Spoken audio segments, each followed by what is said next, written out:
नमस्कार, जय हिंद। आप सभी को आपके अपने चैनल माय भारत स्टडी पर स्वागत है। आज प्रैक्टिस सेट से 6 है। जिन लोगों ने पीछे क्लास नहीं देखी हैं वो ज़रूर पिछली क्लास से जाके देखें, क्योंकि पिछली क्लास से आपको बहुत कुछ सीखने को मिलेगा। हर क्लास आपके लिए बहुत ज़रूरी है यदि आप किसी एग्ज़ाम की सीरियसली तैयारी कर रहे हैं तो। ठीक, तो चलते हैं समय को न खराब करते हुए आज की क्लास पर। आज की पहला क्वेश्चन आपके सामने ये रहा। देखो, पहले चीज़ तो बेसिक से बात करें तो बेसिक से करने का तरीका तो आपको पता होगा। जिन लोगों को नहीं पता है तो वो ऐसे कर सकते हैं। देखो, 125 को क्या लिख सकते हो, 5 की पावर 3, और ये 3 इनसे मल्टीप्लाई कर देगा तो 75 बना देगा। पॉइंट को थोड़ी देर के लिए ना ध्यान दो, 75 इधर से 25 इधर से, मतलब 100 बना देगा। तो 5 की पावर कितना बन जाएगा, 100, और 2 अंक बाद पॉइंट लगाना, इसका मतलब ये बन जाएगा। नीचे की बात करें तो 256, यहाँ 256, आधार समान है तो पावर जुड़ जाएंगी, ये आपको पता होगा। देखो यहाँ पर 10 है, पॉइंट ये 10 ही तो है, और ये 15 है, मतलब कितना, 25 है। लेकिन ये 256 को हम क्या लिख सकते हैं, 16 की पावर 2 और 4 की पावर 4। तो जैसे 4 की पावर 4 बनेगा और बाहर कितना 25 है इन दोनों को जोड़ने के बाद, और 25 गुणे 4 कितना होता है, ये पावर वाला गुणा करेगा 100 होता। पॉइंट को भी ध्यान ना दो, 100 होगा तो इसका मतलब यही तो होगा, ऐसे ही तो लिखोगे 100।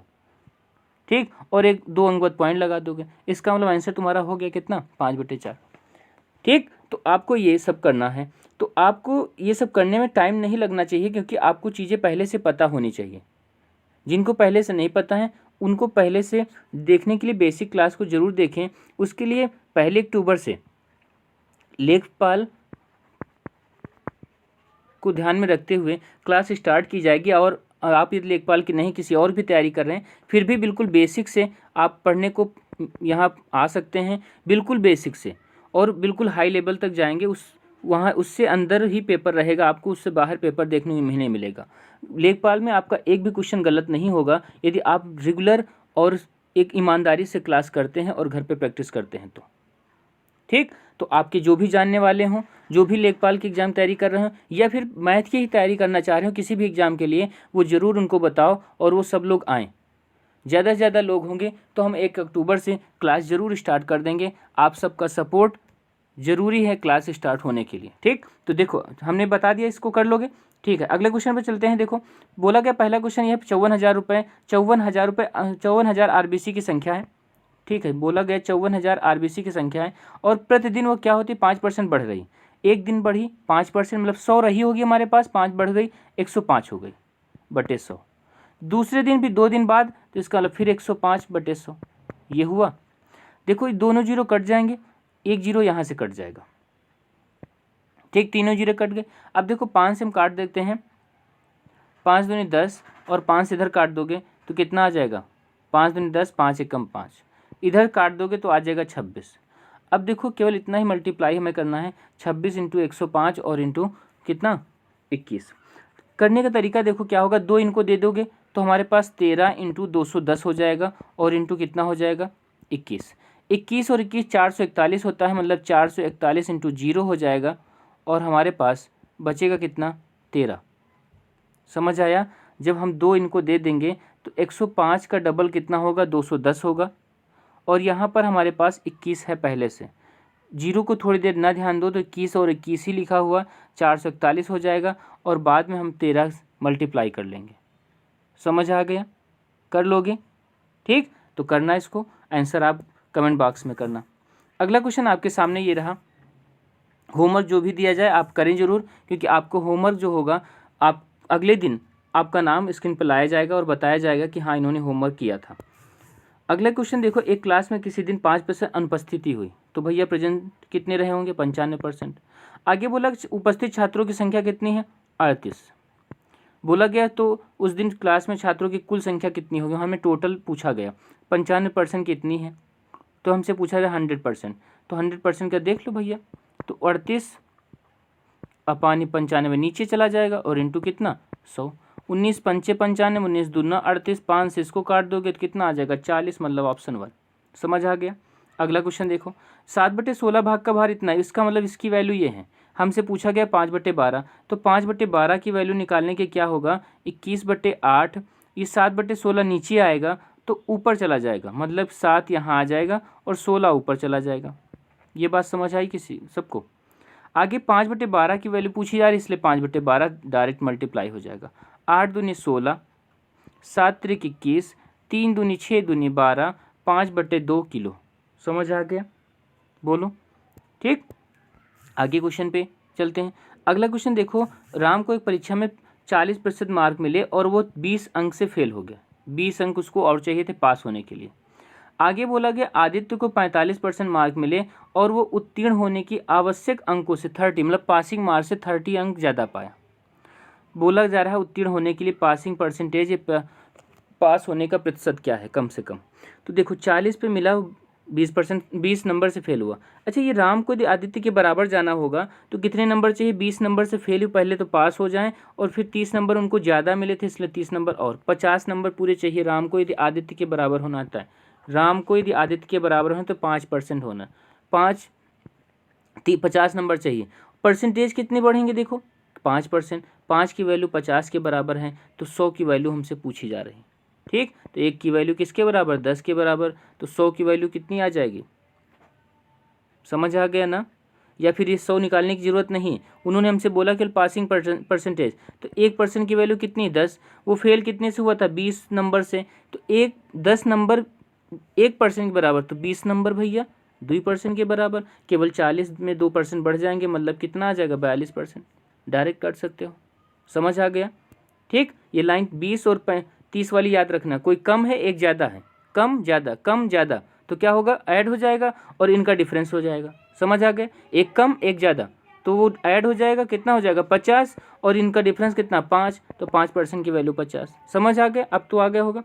अगला क्वेश्चन देखो, यहाँ पर बोला जा रहा है कितना मान क्या होगा? छोटा होगा, बड़ा होगा, बराबर होगा? तो देखो सीधे करो, माइनस को ध्यान न दो, तो कितना आ जाएगा? 7 चौक 28, 7 5 35।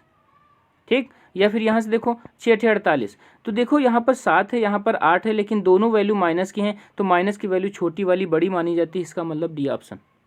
क्लियर हुआ? आगे चलते हैं अगले क्वेश्चन पर। आपके सामने ये रहा, बोला जा रहा है 66 किलोमीटर प्रति घंटे की गति से 410 मीटर लंबे प्लेटफॉर्म को एक रेलगाड़ी 30 सेकंड में पार कर जाती है, तो रेलगाड़ी की लंबाई बताओ। आपको ये फार्मूला पता होगा, दूरी बराबर क्या होता है? चाल गुणे समय। चाल हमारी कितनी है? 66, समय कितना लगा? 30 सेकंड, लेकिन स्पीड जो दी गई किलोमीटर पर आवर में है, इसलिए इसे हम 5/18 कर लेंगे। जैसे 6 से काटा 11 बार में, 6 3 18 और 3 10 32, 11 5 55, 550 टोटल डिस्टेंस है, और इसमें से प्लेटफॉर्म भी तो है भैया 410 का, तो बचा कितना? 140, जो कि ऑप्शन होगा बी। समझ आ गया सबको? ठीक, आगे बढ़ सकते हैं। एक समकोण त्रिभुज का एक न्यून कोण 58 है, तो अब ये तो सबसे हो जाएगा भैया। समकोण त्रिभुज एक कोण तो फिक्स है, कितना? 90। इमा तो कोई कुछ कर ही नहीं सकत। इधर आया बात की जाए तो ये 58 है, ये 58 है, तो भैया जो बचा यहाँ तो 90 हो चाहत रहा। अब घटाओ ना, ऐसे समझो, यहाँ 60 होता है तो ये कितना होता है? 30 होता है। यहाँ 2 कम है इसलिए यहाँ 2 ज़्यादा हो जाए, मतलब 32 हो जाए, आंसर हो जाएगा। समझ आवा? ठीक, बढ़ते हैं आगे। 15,000 रुपये की धनराशि 5 वर्षों में 45 रुपये का सिंपल इंटरेस्ट देती है, तो 1 साल में भैया कितना देगी? 900 रुपया। ये 900 रुपये जो इंटरेस्ट दे रही है, ये कितने रुपए पे मिल रहे हैं हमें? 15,000 पे, और इंटरेस्ट पूछा जा रहा है, कितने परसेंट पूछा जा रहा है, तो इंटू 100 भी होगा। बात यहाँ तक क्लियर हुई? फार्मूले की कोई ज़रूरत नहीं भैया। 900 रुपये मिले उनको 15,000 पर। ठीक, तो यहाँ से 2 जीरो कट जाएंगे, एक यहाँ से कट जाएगा, 15 छक्के 90, 6% आ गया। आप कहोगे सर ये तो ऑप्शन ही नहीं। हाँ, ऑप्शन नहीं है, क्योंकि ऑप्शन जब पेपर में आए थे तो ये ऑप्शन यही दिए गए थे जो कि गलत थे, इसलिए इस प्रश्न को मार्किंग से अलग कर दिया गया था। ठीक, आपका आंसर होगा 6%। आगे चलते हैं अगले क्वेश्चन पर। अगला क्वेश्चन बहुत ही अच्छा है, आप बेसिक से करोगे बहुत लंबा पड़ेगा, हम बताते हैं बहुत आसान। 40 किलोमीटर की दूरी को कवर करना, 16 वो किलो किससे जा रहा है? 4 से जा रहा है पैदल। शेष कितना चले? तांगे से। अच्छा, शेष बची कितनी थी? 24। किससे जा रहे हैं? तांगे से, टी से। आगे बोला जा रहा है यदि वो 16 किलोमीटर की दूरी तांगे से करता, 16 किलोमीटर तांगे से करता, तो उसे 1 घंटा ज़्यादा लगता। इसका मतलब यही तो कह रहा भैया, इनके दोनों का डिफरेंस कितना होना चाहिए? 1 घंटे का। बचा कितना? 8/t बराबर 1 के, इसका मतलब t बराबर कितना होगा? 8 के। आंसर आ गया। समझ आ गया? ठीक, चलते हैं अगले क्वेश्चन पर। बोला गया त्रिभुज, ये दी गई आकृति में ए ओ बी एक सीधी रेखा है, सही है, सीधी रेखा है। आगे बोला ए ओ सी 67 है। आगे बोला बी ओ सी का द्विभाजक मतलब एंगल बाइसेक्टर, मतलब ये एंगल बाइसेक्टर है, जितना कोण ये होगा उतना ही कोण ये होगा। जब बोला जा रहा है एक स्ट्रेट लाइन पर कितना होता है, 180 होता है। 67 हो चुका है तो रिमेन कितना बचा होगा भैया, 113। 113 2 थीटा का मान है तो 1 थीटा का मान पूछा, क्योंकि उन्होंने केवल इतना पूछा, इतना क्या होगा 56। ठीक, चलते हैं अगले क्वेश्चन पर। अगला क्वेश्चन आपके सामने ये रहा। बोला जा रहा है 16 मीटर लंबे और 10 मीटर चौड़े एक हाल के फर्श पर, तो जब भी कोई हाल का फर्श हो, जब भी कोई कुछ भी हो एरिया से रिलेटेड, ठीक, तो करना क्या होता है, जो एरिया में हम कोई काम करने जा रहे हैं, चाहे ईंट बिछाना हो, चाहे टाइल्स लगानी हो, चाहे चटाई बिछानी हो, कुछ भी हम करने जा रहे हैं, तो जहाँ फैला रहे हैं उसका एरिया और जो फैला रहे हैं उसका एरिया दोनों बराबर होने चाहिए, और इंटू एन, कितने फैला रहे हैं ये हमें ध्यान देना होगा। देखो एरिया कितना है, 16 इंटू 10 है। ये मीटर में से सेंटीमीटर बनाएंगे तो 100 इनके लिए और 100 चौड़ाई के लिए, बराबर किसका होगा, जो फैला रहे हैं हम, फैलाया क्या जा रहा है, टाइल फैलाई जा रही है, इंटू 10, और इंटू कितना है एन होंगे, कितने नंबर ऑफ टाइल्स। तो देखो यहाँ पर 2 जीरो तो कट जाएंगे 100 से, 2 से हमने काट दिया 8 को, हमारे पास आ गया 8000, जो कि किसके बराबर है, एन के। एन रिप्रेजेंट क्या करता था, नंबर ऑफ टाइल्स, मतलब आंसर डी। समझ आया, बहुत बढ़िया। अगला क्वेश्चन तो बहुत लाजवाब है, यदि आपको पता है तो कुछ भी नहीं पता तो बहुत कुछ है। पहला तरीका क्या है, 72 के स्क्वायर आपको पता होना चाहिए कि 51 84 है। कैसे निकाला जाएगा, आप प्लेलिस्ट में जाइए, मैथ ट्रिक करके प्लेलिस्ट होगी, वहाँ पर आप देखिएगा, वहाँ पर स्क्वायर निकालने का तरीका बताया गया है। और दूसरी बात यदि हमारी माने, यदि आप अच्छे से तैयारी कर रहे हैं तो आपको 100 तक स्क्वायर, 30 तक क्यूब हर हाल में याद होने चाहिए। आप चाहे जितने अच्छे निकाल लेते हो, लेकिन इतना ज़रूर याद होना चाहिए। तो याद होना और निकालना बहुत बड़ा अंतर करता है, ठीक, तो याद जरूर रखिए, इतना जरूर याद रखिए यदि आप सच्चे में तैयारी कर रहे हैं तो। दूसरा तरीका देखो, आपको याद ना होता तो यहाँ से एक्स की वैल्यू तो 8 आ जाएगी।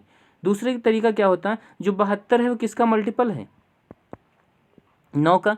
9 का नियम क्या है, सम ऑफ डिजिट, गिवन नंबर का सम ऑफ डिजिट। तो देखो 5 और 9, तो ये तो 9 से कट जाएगा, ठीक है। 1 के साथ एक्स हमें जोड़ना पड़ेगा, तो 1 के साथ एक्स की जगह आप कितना लाओगे कि 9 से कट जाए, तो 8 ही तो होगा, इसके अलावा कुछ आएगा ही नहीं।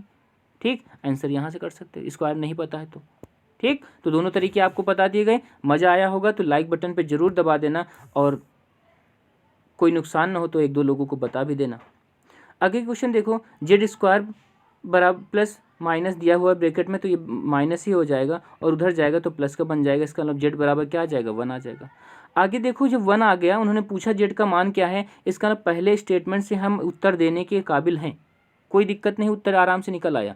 दूसरे में देखो, बोला गया रूट एन है और एन की वैल्यू कोई फिक्स नहीं, नेचुरल नंबर बोल दिया गया, इसका मतलब कुछ भी हो सकता है 1 से लेकर। ठीक, तो इसका मतलब हमारा आंसर क्या होगा, सिर्फ 1 होगा, हम उत्तर निकाल लिए। अगला क्वेश्चन देखो, कुछ भी नहीं है क्वेश्चन में, 8 घंटे में कर सकता है, बी 12 घंटे में कर सकता है। बोला गया ए और बी दोनों मिलकर काम कर ले, तो हमने बताया इनका एलसीएम ले लो, वही तुम्हारा टोटल वर्क होगा। 8 से डिवाइड करोगे 3 बार में, 12 से करोगे 2 बार में।